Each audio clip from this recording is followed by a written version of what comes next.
अस्सलामुअलैकुम जी, कैसे हैं आप सब। उम्मीद करता हूँ कि आप सब खैर खैरियत से होंगे। मेरा नाम है मोहम्मद शहबाज रफीक और आप देख रहे हैं आपका अपना ही चैनल परिंदों की बात। अच्छा जी, आज की वीडियो बड़ी ही इंटरेस्टिंग होने वाली है क्योंकि आज की वीडियो में हम 5 ऐसे पॉइंट्स को जो है वो डिस्कस करेंगे और मैं आपको ऐसे 5 पॉइंट्स बताऊंगा अगर जिनको आप मद्देनजर रखते हुए इस बिज़नेस को स्टार्ट करते हैं या इस बिज़नेस को लेके चलते हैं ना, तो इंशाल्लाह कामयाबी आपको इंशाल्लाह ज़रूर मिलेगी। ठीक है, तो वीडियो को शुरू करने से पहले सब दोस्तों से मेरी दरख्वास्त है कि चैनल को सब्सक्राइब कर लें। ये आप लोगों का चैनल है और वीडियो अच्छी लगे तो इसको लाइक कीजिएगा और दोस्तों में शेयर ज़रूर आपने करना है क्योंकि शेयर करना भी एक सदका जारी है। जब आप शेयर करेंगे तो आपके तवस्सुल से अगर कोई और भी वीडियो से फ़ायदा उठाएगा या मुस्तफ़ीद होगा तो फिर मुझे भी सवाब मिलेगा और आपको भी सवाब मिलेगा। तो ठीक है जी, तो आए जी बिस्मिल्लाह करते हैं जी, वीडियो को शुरू करते हैं। सबसे पहला पॉइंट सच बोलना है। सच बोल के अपना बर्ड सेल करना है जब आपके पास ब्रीड आ जाएगी। ठीक है, और दूसरी बात, कभी भी किसी को गलत मशवरा नहीं देना आपने। ठीक है, गलत गाइड नहीं करना। जितना पता है आपने वही बताना है, मजीद जो है वो इधर से सुन सुना के नहीं बताना। और जो चीज़ बतानी है आपने स्टडी करके उस पर जो है वो वर्किंग करके अगले बंदे को बतानी है। अदरवाइज क्या यार मुझे नहीं पता, बस सिंपल। ठीक है, अगर आप एक लॉन्ग टाइम जो है बिजनेस को लेके चलना चाहते हैं, अगर आप कामयाब होना चाहते हैं। ठीक है, ये हो गया पहला पॉइंट। एक चीज़ और मैं इसमें ऐड करता जाऊँ, अब इसमें बहुत से लोग ऐसे, क्योंकि बर्ड तब ही सेल करना पड़ता है जब ब्रीड आ जाती है, या बहुत से लोग ऐसे हैं जो तब बर्ड को सेल कर रहे होते हैं जब उसमें कोई इशू आ जाता है। ठीक है, तो ब्रीड आ जाए वो सेल करने में कोई इशू नहीं है। मसला यहाँ पे आता है कि जब बर्ड में कोई इशू आ जाए तो फिर वो ऑब्वियसली इंसान की फितरत है ना, कोई इशू वाली चीज़ होना वो अपने पास रखना नामुनासिब समझता है। वो उसकी कोशिश होती है कि ये निकल जाए कहीं ना कहीं। एक चीज़ इंपॉर्टेंट याद रख लें, बर्ड में जब भी कोई इशू आ जाए और आपने बेचना है, आपने अगले बंदे को बता कर बेचना है। ठीक है, ताकि आपको जो है वो कल को दोबारा फिर भी आपके सामने आ सके, दोबारा फिर आपसे वो कल को कोई अगर उसको बर्ड चाहिए, कोई खरीदारी करनी है तो उसको पता हो गया ये बंदा सच बोल रहा है, इसने कभी हमारे साथ गलत बयानी नहीं करनी। एक चीज़ और मैं आपको बता दूं, ज़्यादातर लोग जब सेल कर रहे होते हैं ना बर्ड, वो या तो प्लकिंग वाला बर्ड सेल कर रहे होते हैं या जो प्लकिंग कर रहा होता है अपने बर्ड्स की, ठीक है, वो सेल कर रहे होते हैं, या इनक्यूबेशन फीमेल सही नहीं कर रही वो सेल कर रहे होंगे, या पेयर में कोई मसला है, इनफर्टिलिटी है। ठीक है, कुदरती तौर पे इनफर्टाइल है पेयर, तो वो वाला पेयर सेल कर रहे होते हैं लोग मोस्टली। ठीक है, और बिक भी जाते हैं, नो डाउट बर्ड आपका बिक जाता है, इसमें कोई इशू नहीं है। मसला पता क्या आता है, जब आप इस तरह का बर्ड बेच देते हो ना, अगला बंदा इतनी देर वेट करता है, वो उसका दाना पानी पूरा करता है, उसको उससे जब ब्रीड ले रहा होता है, तो जब उसको इशू आ जाता है ना, फिर वो ऑब्वियसली जाहिर सी बात है अगले बंदे की मेहनत भी ज़ाया है, सब कुछ ज़ाया है। फिर उसके दिल से अगर कोई बददुआ निकल जाती है तो यार मेरे ख्याल से ये बहुत जो है बड़ा नुकसान है हमारे लिए। ठीक है, तो जब भी सेल करें सच बोल के सेल करें। बर्ड नहीं बिक रहा ना बिके, आप कितने का बर्ड ज़्यादा से ज़्यादा यार 5-10 हज़ार 15 हज़ार 20 हज़ार, ठीक है, इवन जितने का भी है बर्ड आपको नुकसान नहीं है।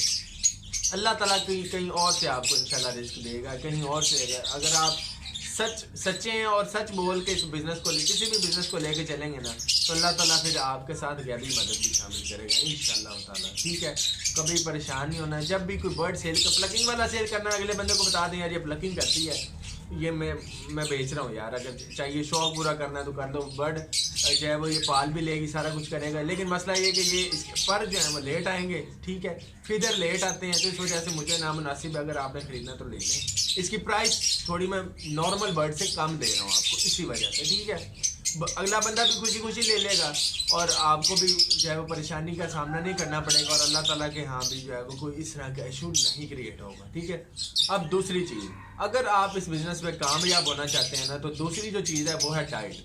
अगर आप इनकी डाइट का ख्याल कर लेना, तो मैं कहता हूँ सब कुछ ओके है, मसला ही कोई नहीं। बर्ड का साइज़ अच्छा होगा, ठीक है, बर्ड एक्टिव होगा, हेल्दी होगा, ठीक है, उसमें कोई इस तरह का इशू नहीं होगा कि आप सेल ना कर पाएँ। ठीक है, अब डाइट देनी क्या है, नॉर्मली मिक्स सीड तो सब देते हैं। ठीक है, मिक्स सीड जैसा मर्जी दें, कोई इशू नहीं यार। नॉर्मली बाजार में मिक्स सीड की अब मैं बताना शुरू कर दूं तो फिर बात लंबी हो जाएगी। मिक्स सीड बड़ा अच्छा जो है वो मार्केट में अवेलेबल है, वो दें। साथ आपने क्या करना है, गंदम यूज़ कराएं, एग ब्रेड यूज़ कराएं, ठीक है, और भी डिफरेंट लोग सोप सीड यूज़ कराते हैं, सारी चीज़ें यूज़ कराएं, कोई इशू नहीं। यूट्यूब के ऊपर सारा तरीकाकार मैंने भी बताया हुआ है और भी बहुत से लोग हैं, आप देख सकते हैं। डाइट को आपने फोकस करना है। ठीक है, अगर आप कामयाब होना चाहते हैं। उसमें आपने कभी भी जो है वो कोताही नहीं करनी, डाइट हमेशा प्रॉपर टाइम पे और रेगुलरली लेनी है, ठीक है। अब आ जाते हैं तीसरी चीज़। बहुत से लोग जो हैं वो केज का उनको नहीं पता होता, साइज का नहीं पता होता, बस जो पसंद आया छोटा बड़ा जिस तरह का पसंद आया ले लिया और बर्ड उसमें ब्रीड कराना शुरू कर देते हैं, ठीक है। जो लोग 2.5 बाय 1.5 से ज़्यादा या 2.5 बाय 1.5 केज ले लेते हैं उनके लिए कोई इशू नहीं है। हाँ, मसला तब आता है जब इससे कम साइज वाले केज में अगर आप बर्ड ब्रीड कराते हो, 1.5 बाय 1.5 या 2 बाय 1.5 इस तरह के केजेस जो आते हैं, इस तरह के केज रिकमेंडेड नहीं है। आपने केज हमेशा कम से कम, आपका बजट जितना भी कम है, आपने 2.5 बाय 1.5 से कम साइज वाला केज नहीं लेना।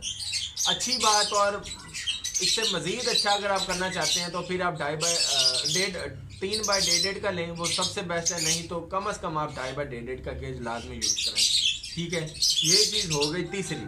अब चौथी चीज़, अगर आप इस बिज़नेस में कामयाब होना चाहते हैं या कम लॉसेस से जो है वो बचना चाहते हैं, ठीक है, वो है जी एप्पल साइडर विनेगर का इस्तेमाल। वो आपने लाजमी करना है, बहुत सी बीमारियों से बचाएगा, बहुत सी इन्फेक्शन से आपके बर्ड को बचाएगा और ओवरऑल उनके डाइजेस्टिव सिस्टम को जो है वो स्ट्रॉन्ग करेगा। क्योंकि डाइजेस्टिव सिस्टम ही सारा कुछ है। डाइजेस्टिव सिस्टम को हमने मैदे को, बर्ड के मैदे को जो है हमने पकड़ लिया ना, तो फिर इंशाल्लाह कोई मसला ही नहीं आएगा, बीमारी तो आएगी नहीं इंशाल्लाह, ठीक है। एप्पल साइडर विनेगर का इस्तेमाल लाजमी करें, 5 ml पर लीटर के हिसाब से वीकली यूज़ कराएं। अगर कोई डेली भी यूज़ कराना चाहता है, डेली भी यूज़ कराया जा सकता है। बहुत से लोग जो है वो, मैंने एक वीडियो बनाई थी, शॉर्ट वीडियो, जिसमें मैंने एप्पल साइडर विनेगर का बताया था, जिसमें मैंने डेली का भी और वीकली का भी बताया था। कुछ लोगों ने मुझे मैसेजेस किए कि जी डेली यूज़ करिए, ये नहीं थी भाईजान, बड़े अरसे से डेली यूज़ करा रहा हूँ, वीकली नहीं कराता मैं डेली यूज़ कराता हूँ 1 ml पर लीटर के हिसाब से। अल्हम्दुलिल्लाह कभी मसला ही नहीं आया, कोई इशू नहीं होता यार। मैंने भी ऐसे सुना ही था, बस मैंने यूज़ कराना शुरू कर दिया तो बस चल रहा है बिल्कुल बेहतरीन, कोई आज तक इशू आया ही नहीं मुझे।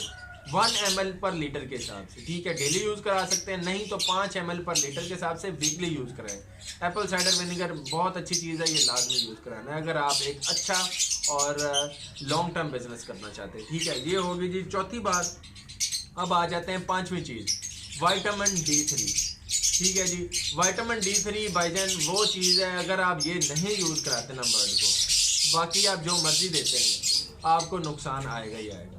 उसकी वजह, क्योंकि हमने इंडोर बर्ड को ज़्यादातर रखा होता है और इवन आउटडोर भी रखा हो।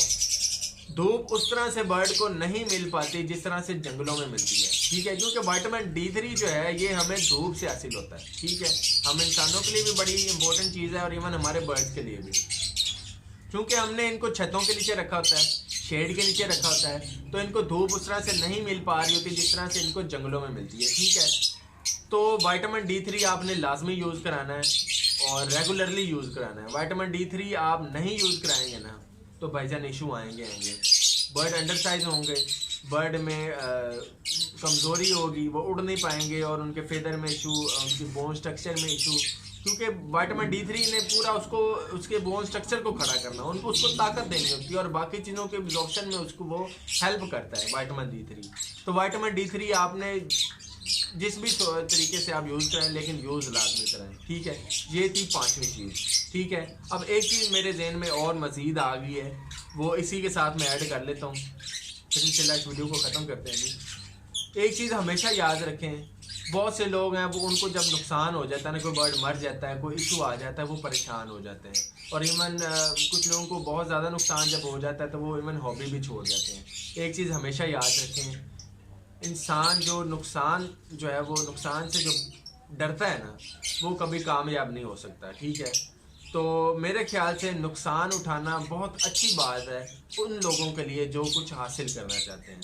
जो इंसान नुकसान नहीं ना उठा सकता वो कभी कामयाब नहीं हो सकता। मैं हमेशा कहता हूँ और ये एक वैलिड बात है, ठीक है। नुकसान से घबराएं नहीं, नुकसान जब भी हो जाए इन्ना लिल्लाहि व इन्ना इलैहि राजिऊन पढ़ें, अल्लाह ताला से दुआ करें, इंशाल्लाह अल्लाह ताला उसका कोई नेमुल बदल आपको इंशाल्लाह ज़रूर देंगे और आपके लिए मज़ीद अच्छे रास्ते जो है वो खोल देंगे। तो उम्मीद है जी आज की वीडियो आपको बड़ी पसंद आई होगी। चैनल को सब्सक्राइब कर लें, वीडियो को लाइक और शेयर लाजमी कीजिएगा। आज के लिए इतना ही, अल्लाह हाफ़िज़।